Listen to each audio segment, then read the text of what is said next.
जीवन में ज्यादा रिश्ते होना जरूरी नहीं, पर जो रिश्ते हैं उसमें जीवन होना जरूरी है। जिंदगी की हर सुबह कुछ शर्तें लेकर आती है और हर शाम कुछ तजुर्बे देकर जाती है।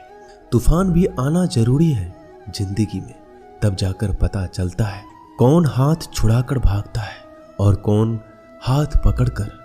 सोच का ही फर्क होता है, वरना समस्याएं आपको कमजोर नहीं बल्कि मजबूत बनाने आती है। अकेले हो तो विचारों पर काबू रखो और सबके साथ हो तो जुबान पर काबू रखो।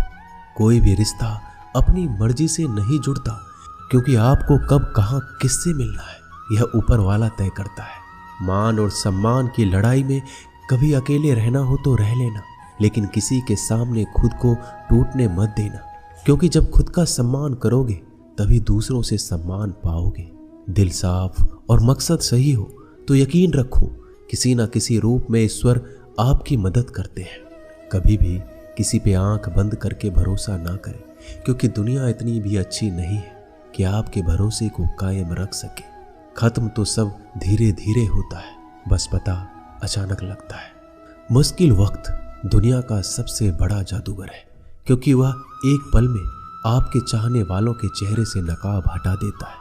गलती जीवन का एक पन्ना है, लेकिन रिश्ता पूरी किताब है। जरूरत पड़ने पर गलती का एक पन्ना फाड़ देना, लेकिन एक पन्ने के लिए पूरी किताब को मत खोना। किरण चाहे सूर्य की हो या फिर आशा की, जीवन के सभी अंधकार मिटा देती है। सब्र और सच्चाई एक ऐसी सवारी है जो कभी अपने सवार को गिरने नहीं देती, ना किसी के कदमों में ना किसी के नजरों में। अकेले चलना और आगे बढ़ते रहना आसान नहीं होता, लेकिन अगर हार ना मानी जाए, अपने आप को धोखा ना दिया जाए, तो आखिर में एक बेहतरीन कामयाबी हासिल होकर ही रहती है। अकेले चलना बहुत मुश्किल होता है, बहुत ही ज्यादा मुश्किल, लेकिन अकेले उठाया हुआ हर एक कदम तुम्हारे इरादों को मजबूत बनाता है, तुम्हारे व्यक्तित्व को निखारता है। श्री कृष्ण कहते हैं, हर वो इंसान जो अपनी लड़ाई अकेले लड़ रहा है, अपना रास्ता अकेले तय कर रहा है, लोगों की कड़वी और चुभती हुई बातों को अकेले सह रहा है, बस अपने रास्ते पर चलते रहो और आगे बढ़ते रहो। मैं तुम्हारा साथ अवश्य दूंगा। जिंदगी कमाई दौलत से नहीं मापी जाती, अंतिम यात्रा की भीड़ बताती है कि कमाई कैसी थी। सत्य केवल उनके लिए कड़वा होता है जो लोग झूठ में रहने के आदी हो चुके हैं। जिंदगी में जीतने के लिए जिद होनी चाहिए, हारने के लिए तो एक डर ही काफी है। भरोसा रखिए, जब हम किसी का अच्छा कर रहे होते हैं तो हमारे लिए भी कुछ अच्छा हो रहा होता है। सही फैसला लेना काबिलियत नहीं है, फैसला लेकर उसे सही साबित करना काबिलियत है। जैसे उबलते पानी में परछाई कभी नहीं दिखती, ठीक उसी प्रकार परेशान मन में भी समाधान नहीं दिखते। शांत होकर देखिए, सभी समस्याओं का हल मिल जाएगा। संसार में कोई भी मनुष्य सर्वगुण संपन्न नहीं होता, इसलिए कुछ कमियों को नजरअंदाज कर रिश्ते बनाए रखिए। जब किसी को किसी से रिश्ता खत्म करना होता है तो सबसे पहले वो अपनी जुबान की मिठास खत्म कर देता है। आंखों में नींद बहुत है पर सोना नहीं है, यही समय है कुछ करने का, इसे खोना नहीं है। श्री कृष्ण कहते हैं, ना किसी के अभाव में जियो, ना किसी के प्रभाव में जियो। यह जिंदगी है आपकी, अपने स्वभाव में जियो। रिश्ते को इस तरह से बचा लिया करो, कभी मान जाया करो, कभी मना लिया करो। मौन रहना एक साधना है और सोच समझकर बोलना एक कला। जो व्यक्ति स्पष्ट, साफ और सीधी बात बोलता है, उसकी वाणी तीव्र एवं कठोर जरूर होती है, लेकिन ऐसा व्यक्ति कभी किसी को धोखा नहीं देता। जो प्राप्त है वही पर्याप्त है। इन दो शब्दों में सुख बेहिसाब है।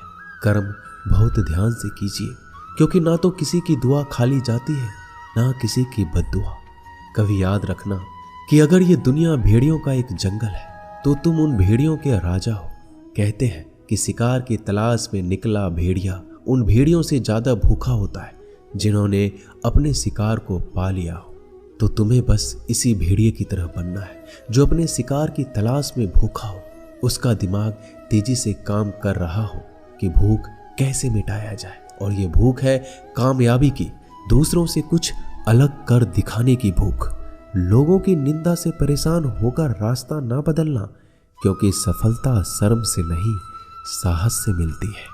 जीवन में आपको रोकने टोकने वाला कोई है तो उसका एहसान मानिए, क्योंकि जिन बागों में माली नहीं होते वह बाग जल्दी उजड़ जाते हैं। जो लोग मन में उतरते हैं उन्हें संभाल कर रखिए, जो लोग मन से उतरते हैं उनसे संभल कर रहिए।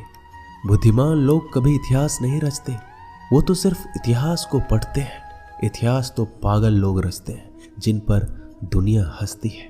जिंदगी में इन दो लोगों से हमेशा दूर रहना, एक जो व्यस्त रहने का दिखावा करता है और दूसरा घमंडी, क्योंकि खुद को व्यस्त दिखाने वाला व्यक्ति अपनी मर्जी से बात करेगा और घमंड वाला व्यक्ति अपने मतलब से याद करेगा। किसी को धोखा देकर ये मत समझो कि आप चालाक हो, ये सोचो कि उस इंसान को आप पर विश्वास कितना है। ये इंसान की फितरत है, यदि आप उसका एक बार सहायता ना करो तो वो आपके द्वारा पहले की गई सारी सहायताओं को भूल जाता है। घमंड के अंदर सबसे बुरी बात यह होती है कि वह सामने वाले को कभी महसूस नहीं होने देता कि वह खुद ही गलत है। हमेशा याद रखना कि समस्याओं का कोई आकार नहीं होता, वो तो आपके हल करने की क्षमता के अनुसार बड़ी या छोटी हो जाती है। इंसान को इंसान धोखा नहीं देता, बल्कि वो उम्मीदें देती है जो वो दूसरों से रखता है।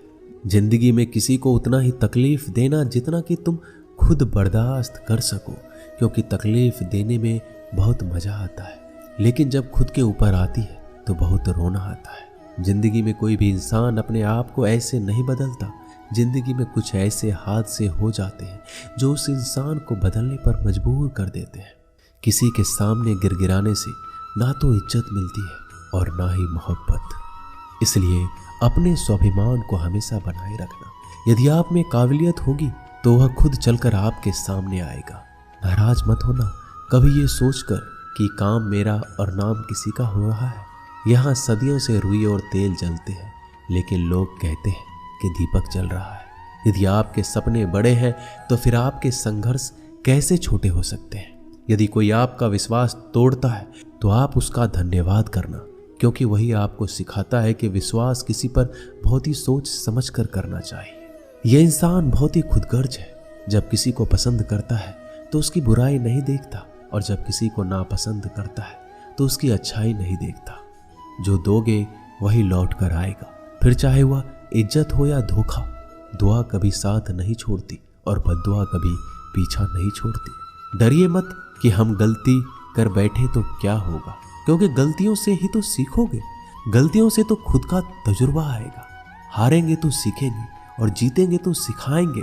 कई बार लोग कहते हैं कि मेरा तो समय ही खराब चल रहा है, मुझे समझ नहीं आता मैं क्या करूं, कैसे अपने बुरे समय को अच्छे समय में बदलूं। सच तो ये है, आपको एक चीज जो बुरे समय में जरूर करनी चाहिए और बहुत से लोग ये चीज करना छोड़ देते हैं। चलिए इसे समझते हैं इस कहानी के माध्यम से। एक बार एक बहुत ही गरीब किसान था। वह गरीब था, मेहनती था, खुश था। वह रोज सुबह उठकर भगवान से केवल 10 मिनट मंदिर में जाकर भगवान के आगे हाथ जोड़कर प्रार्थना करता था। उस किसान की पत्नी भी हर रोज किसान के साथ मंदिर जाती। प्रार्थना करके वो सारा दिन अपने खेतों में काम करता। उसका जीवन बहुत ही अच्छा चल रहा था। अपनी मेहनत की कमाई से वो कुछ ज़्यादा नहीं कमा पाता था, लेकिन फिर भी जितना कमाता था उसमें से कुछ पैसे लोगों की भलाई में लगा देता था। एक बार उनके गांव में एक बीमारी फैल गई। किसान का इकलौता लड़का बहुत बीमार हो गया। किसान के गांव में इस बीमारी के इलाज के लिए कोई अच्छा डॉक्टर नहीं था। पास के शहर में उस लड़के को ले जाया गया। शहर के इस अस्पताल का इलाज बहुत ही महंगा था। उस बेचारे किसान के लिए अस्पताल की, डॉक्टर की फीस, दवाइयों का खर्चा आदि दे पाना बहुत मुश्किल था। किसान दिन प्रतिदिन हिम्मत हारता जा रहा था। एक दिन अस्पताल में बैठे बैठे वो इतना हताश हो गया कि वह जोर जोर से रोने लगा और कहने लगा, पता नहीं किस चीज का बदला ले रहे हैं भगवान। कभी वो खुद को कोसता तो कभी परमात्मा को। पर किसान की बीवी को अटूट विश्वास था परमात्मा पर। परमात्मा उनको इस मुसीबत की घड़ी में मदद करने जरूर आएंगे। पर किसान को आशा की कोई किरण नजर नहीं आ रही थी। अस्पताल की कुछ ही दूरी पर एक मंदिर था। किसान की पत्नी उस मंदिर में हर रोज प्रार्थना करने जाती। पर किसान का दिल नहीं करता प्रार्थना करने को। डॉक्टर ने किसान से कहा उसके बच्चे के इलाज के लिए 10,000 की आवश्यकता है, पर किसान के लिए इतनी बड़ी रकम इकट्ठा कर पाना असंभव था। किसान की पत्नी अब भी मंदिर जाती थी। वो भगवान के आगे हाथ जोड़कर प्रार्थना करती कि उसका पुत्र ठीक हो जाए। एक दिन मंदिर में एक सेठ आया। उसने किसान की पत्नी को कहा कि उसने किसान की बात उस दिन अस्पताल में सुनी जिस दिन किसान रो रहा था। सेठ ने बताया उस दिन सेठ की पत्नी भी अस्पताल में थी।